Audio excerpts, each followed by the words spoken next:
Eh bien le bonjour, nous sommes partis pour une petite vidéo rapide sur le cycle de Krebs et sur l'explication de ce que sont que les corps cétoniques dans la généralité. Je partirai pas dans un truc trop complexe, ça restera vraiment en surface pour les corps cétoniques parce que de toute façon je pense qu'on restera en surface cette année. Donc voilà, je vais commencer par juste passer par les molécules que l'on va avoir et les enzymes. Qu'est-ce qu'elles sont, le C, parce que j'insiste sur le C parce qu'il faut savoir les 7 familles, vraiment, c'est super important. Et on partira du coup sur les corps cétoniques qui sont un petit point noir sur les diapositives en biochimie métabolique. Alors on commence ce cycle de Krebs avec du coup l'oxaloacétate, parce que c'est l'oxaloacétate qui va permettre de partir sur le cycle de Krebs.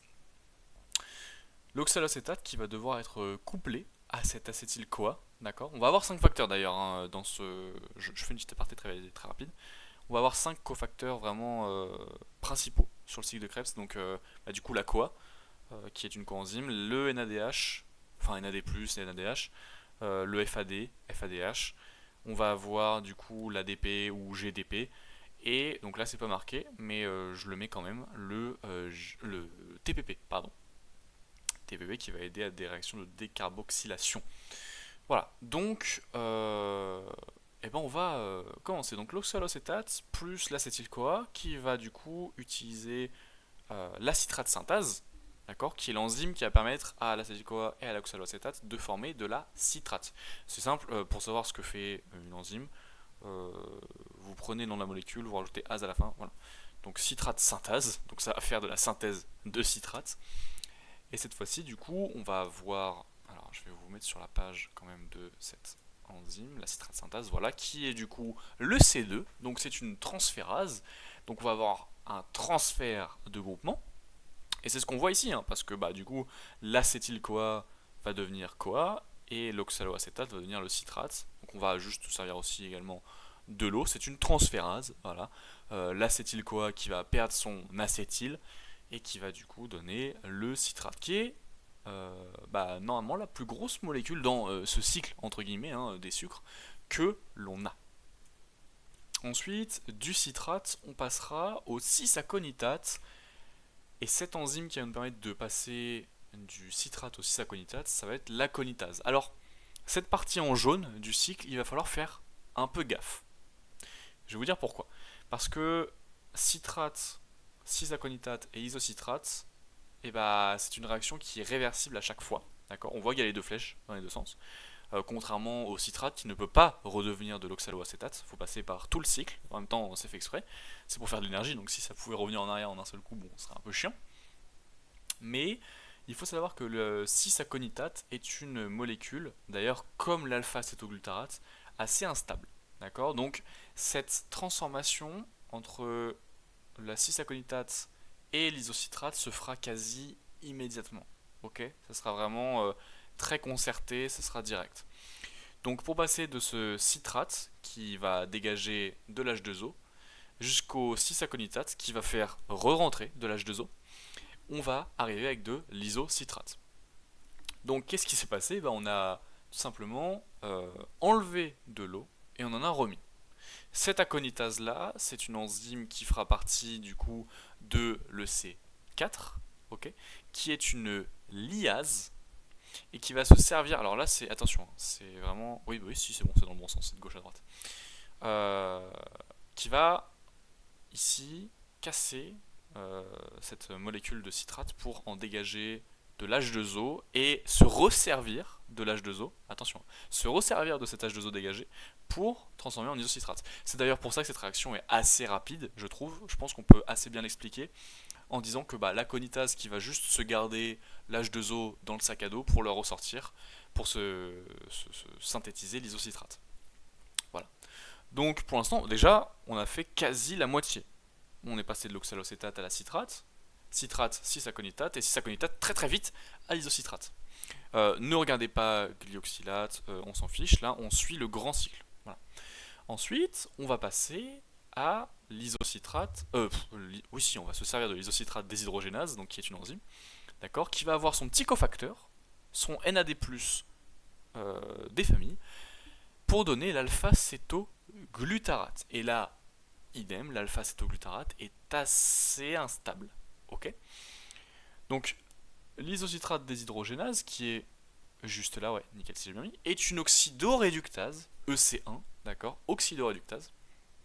Donc on voit ici la réaction. Donc isocitrate, voilà, plus NAD, blablabla. Bon, en l'occurrence, c'est pas, c'est pas la bonne réaction, mais vous avez compris le concept, c'est une oxydoréductase. Donc on va avoir une réaction d'oxydoréduction, et c'est ce qui se passe ici.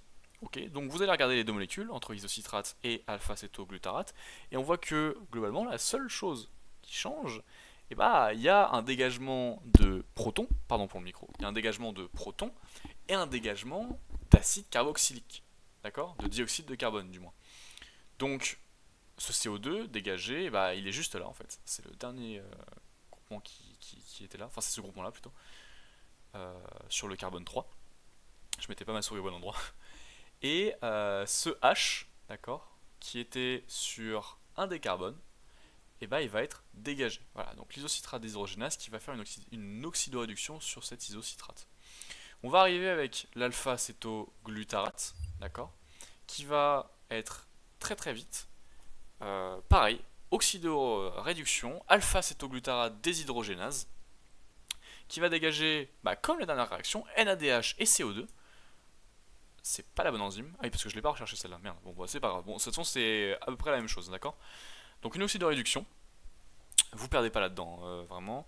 Euh, on dégage la même chose, NADH, CO2, et on va arriver au succinyl-CoA. Attention, réaction entre isocitrate, alpha-acétoglutarate et succinyl-CoA. Okay, on voit qu'ici il y a une grosse flèche, c'est parce que vraiment les réactions tendent à former ces molécules-là. Tendent très fortement. Okay, donc on va arriver au succinyl-CoA, d'accord, qui va former une réaction réversible, former et dégager même de l'ATP et une coenzyme A, grâce à l'enzyme succinyl-CoA synthétase. Alors là on est sur la succinate-CoA ligase, ce qui n'est pas la bonne du coup, donc ça m'emmerde, attendez. Bah c'était complètement la bonne enzyme en fait, je me perds.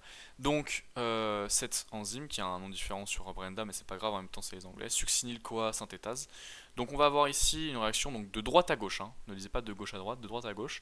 Donc succinyl-CoA, ok, la molécule qu'on a ici, pardon, après donc cette oxydoréduction de l'alpha-acétoglutarate. L'utilisation de l'enzyme va se faire avec un groupement phosphate, d'accord, et de l'ADP. Alors vous pouvez trouver dans certains sites ou quoi que on dit GDP également, parce que c'est possible, d'accord. On se souvient que ce soit ADP, GDP, dans tous les cas, ils peuvent tous les deux prendre un phosphate et devenir de l'ATP ou du GTP et être du coup source d'énergie également. Voilà. Donc cette réaction-là, bah, c'est la suivante, de droite à gauche. Donc succinyl-CoA plus phosphate plus ADP donne donc la coenzyme A, succinate et de l'ATP. Et c'est ce qu'on se retrouve ici. Donc le succinate qui est une molécule intermédiaire entre la réaction du succinyl-CoA et du fumarate. À la suite du coup de cette formation, cette synthèse d'ATP et de CoA. On regarde vite fait la classe de l'enzyme. C'est le C6, c'est une ligase. Donc vraiment, il faut, en fait globalement, tout est à retenir, hein. La classe de l'enzyme qui est utilisée, le nom de l'enzyme quand même pas, je pense pas qu'ils sortiront ça, mais au moins le nom des molécules, oxalocétate, citrate, cisaconitate. Alors cisaconitate un peu facultatif parce que c'est une molécule qui est bah, du coup un peu intermédiaire, c'est un état de transition un peu instable. Donc voilà, sachant qu'en plus les réactions sont réversibles. Donc citrate, entre parenthèses, cisaconitate, isocitrate, alpha-acétoglutarate, même si l'alpha-acétoglutarate est une molécule assez instable, on est obligé de passer par elle pour cette réaction-là, et ce sont des réactions qui sont irréversibles.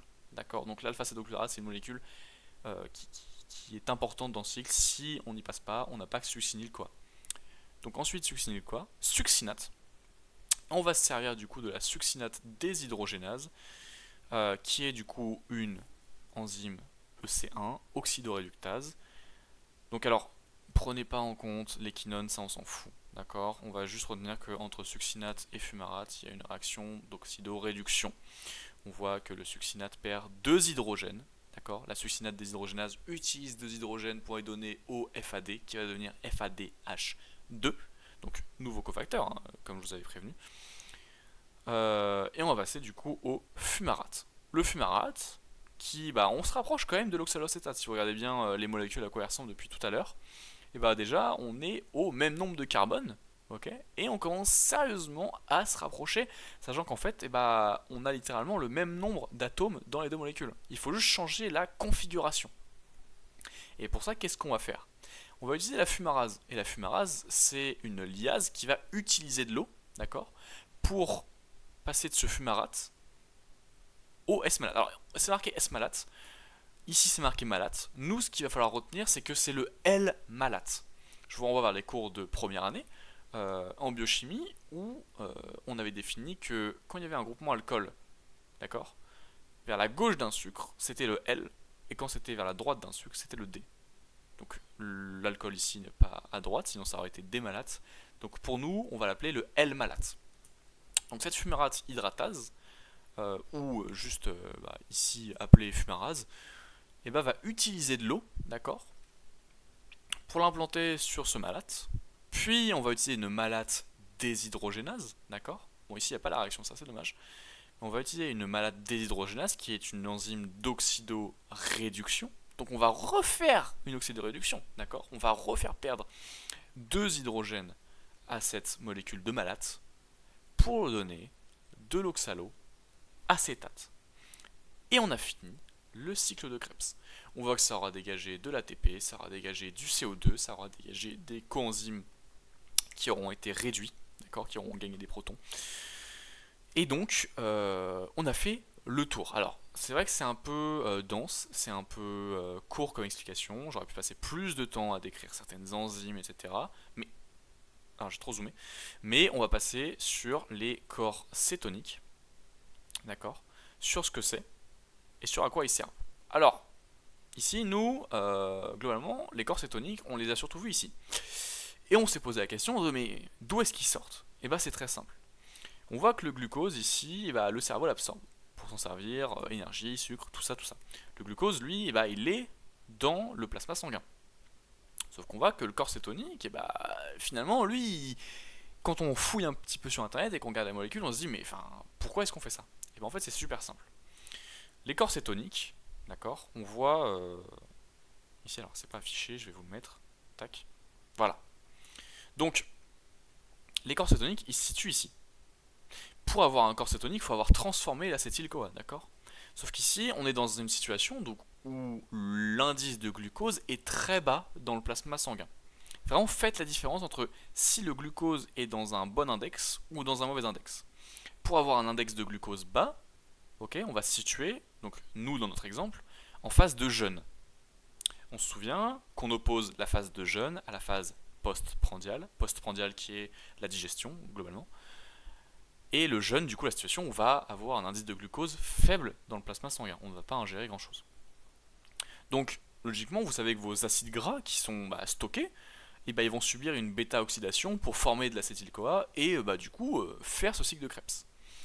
Sauf que pour former cet acétyl-CoA, on va également des fois utiliser la glycolyse pour glycolyser ce glucose et donner de l'acétyl-CoA.